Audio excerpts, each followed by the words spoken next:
Bismillah. Assalamualaikum.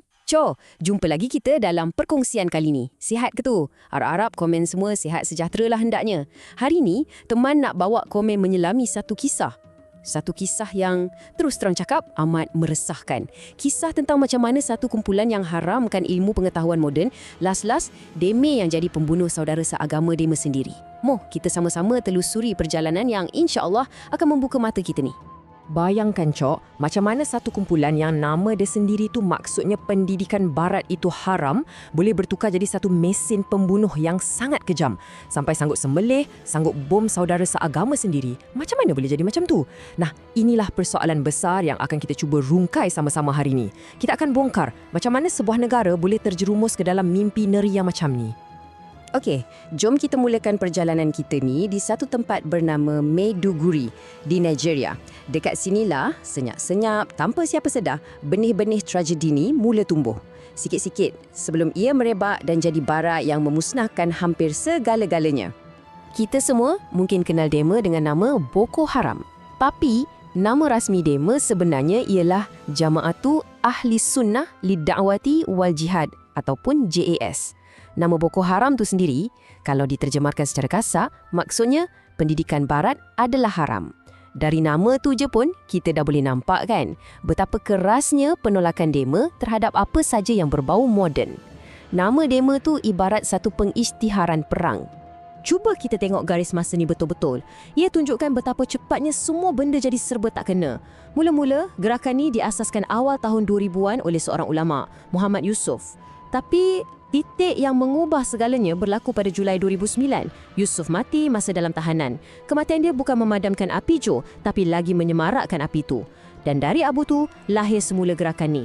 Kali ni, di bawah pimpinan baru, Abu Bakar Shekau. Jauh lebih ganas dan tak boleh dikawal. Boko Haram ni idaklah muncul macam tu je, Deme ni pandai. Deme guna rungutan sebenar rakyat. Kesusahan hidup, kemiskinan, rasuah kerajaan yang tak ada penghujung dan rasa tak percaya yang dah menebal dalam hati rakyat.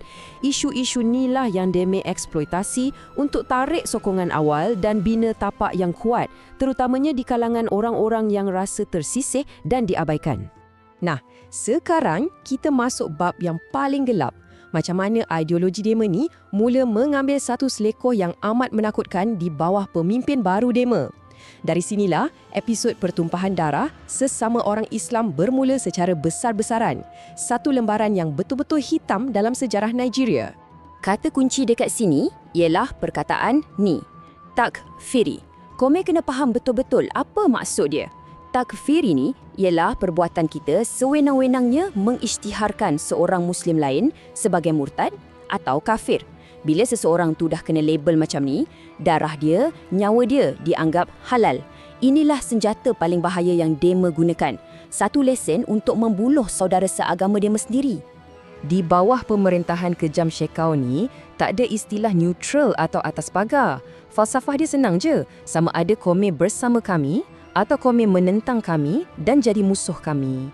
Mana-mana orang Islam yang tak secara aktif sokong jihad ganas dome, automatik dianggap murtad dan hukumannya cuma satu, mati. Nombor ni 276. Nombor ni bukan sekadar nombor, ia jadi satu simbol yang bergema ke seluruh dunia. Inilah jumlah pelajar perempuan yang diculik dari sekolah dema di Chibok pada bulan April 2014. Tindakan yang langsung tak boleh diterima akal ni menunjukkan betapa rosaknya akhlak kumpulan ni. Sanggup dema jadikan budak-budak perempuan yang tak berdosa sebagai alat dalam perang dema. Keganasan Dorema bukan setakat di medan perang. Taktik Dorema direka khas untuk sebarkan ketakutan yang maksimum. Dema culik orang ramai-ramai. Sasarannya pula masjid dan pasar yang penuh dengan orang Islam. Dan yang paling jijik sekali, dia memaksa perempuan jadi pengebom berani mati. Dia menggunakan rogo sebagai senjata perang dengan niat nak lahirkan generasi baru pelampau. Petikan ni, ia datang dari salah seorang mangsa yang berjaya selamat. Cuba kita hadam dalam-dalam apa yang dia cakap. Cuba komen bayangkan trauma yang dia kena hadap. Dipaksa jadi pembunuh. Gadis-gadis Chibok yang diculik tu dipaksa untuk sembelit tahanan lain. Mangsa diubah menjadi pemangsa. Jiwa budak-budak tu hancur luluh. Tapi, macam mana pun, Ideologi yang melampau ni ibarat racun. Lambat laun, ia akan makan tuan dia sendiri. Dekat sinilah cerita ni jadi macam dramatik bila api yang Domain nyalakan tu mula membakar diri Domain sendiri dari dalam. Tahun 2016, berlaku satu perpecahan besar. Lahirlah ISWAP ataupun Islamic State West Africa Province. Puak serpihan ni, Domain tak boleh terima taktik Shekau yang terlalu kejam yang bunuh orang awam Islam sesuka hati. ISWAP ni lebih strategik sikit. Domain sasar tentera, sasar simbol kerajaan, kononnya nak menangi hati dan fikiran rakyat. Perpecahan inilah yang mencetuskan perang saudara yang sangat dahsyat antara dua puak pelampau ni. Kawasan lembangan tasik Chad ni yang meliputi Nigeria, Chad, Cameroon, ia jadi medan pertempuran utama diom. Perang sesama diom ni, lagi teruk dari konflik asal. Seluruh rantau ni bertukar jadi lautan darah. Jutaan orang hilang tempat tinggal. Dan tengoklah angka ni, angka yang sangat mengejutkan. Menjelang tahun 2022, lebih 100,000 pejuang dan ahli keluarga Domain menyerah diri. Inilah bukti paling jelas macam mana gerakan ni hancur dari dalam. Pergaduhan sesama sendiri itulah yang musnahkan Domain. Lebih teruk dari mana-mana serangan tentera. Kalau Komel rasa perkongsian ni ada manfaatnya dan membuka mata, teman mohon sangat tunjukkan sokongan Komel. Tekan butang suka, langgan saluran ni, tinggalkan komen Allahu Akbar kat bawah dan kongsikan pada kawan-kawan yang lain. Jom kita sama-sama sebarkan kesedaran ni. Okey, sekarang kita dah sampai ke bahagian yang paling penting sekali. Apa sebenarnya pengajaran yang boleh kita kutip dari tragedi yang berlaku beribu-ribu batu jauhnya ni? Kenapa kisah ni penting untuk kita renung dan fikirkan untuk diri kita hari ni? Konsep utama dia ialah Neo-Khawarij. Neo tu maksudnya baru.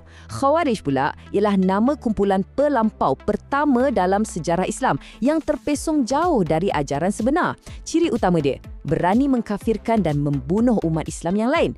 Jadi, Boko Haram ni adalah contoh sempurna Neo-Khawarij. Deme pakai topeng agama, tapi hakikatnya perbuatan deme tu hanya bawa kehancuran dan penderitaan kepada ummah.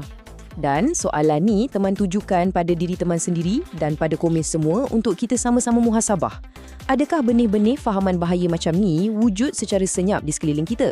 Mungkin dalam komen-komen kat media sosial, dalam ceramah-ceramah yang kita dengar, sikap mudah sangat nak mengkafirkan orang, melabel orang lain sesat dan menghalalkan kekerasan pada sesiapa yang tak sependapat dengan kita. Jadi kesimpulannya kisah dari Nigeria ni adalah satu amaran yang sangat-sangat keras tentang betapa bahayanya kejahilan. Bila ilmu yang benar diketepikan, yang tinggal hanyalah emosi dan semangat yang melulu yang akhirnya akan bawa kepada kemusnahan. Sebab tu, kita kena sentiasa berwaspada dengan ideologi takfiri. Kena tolak apa saja bentuk keganasan atas nama agama. Dan yang paling-paling penting, carilah ilmu dari sumber yang betul dan diyakini. Berpegang teguhlah kita pada iman dan amalan Ahlus Sunnah wal Jamaah. Jangan sesekali kita biarkan kejahilan kita sendiri yang menyesatkan kita. Alhamdulillah, ingat jangan main taik. InsyaAllah kita jumpa lagi. Assalamualaikum.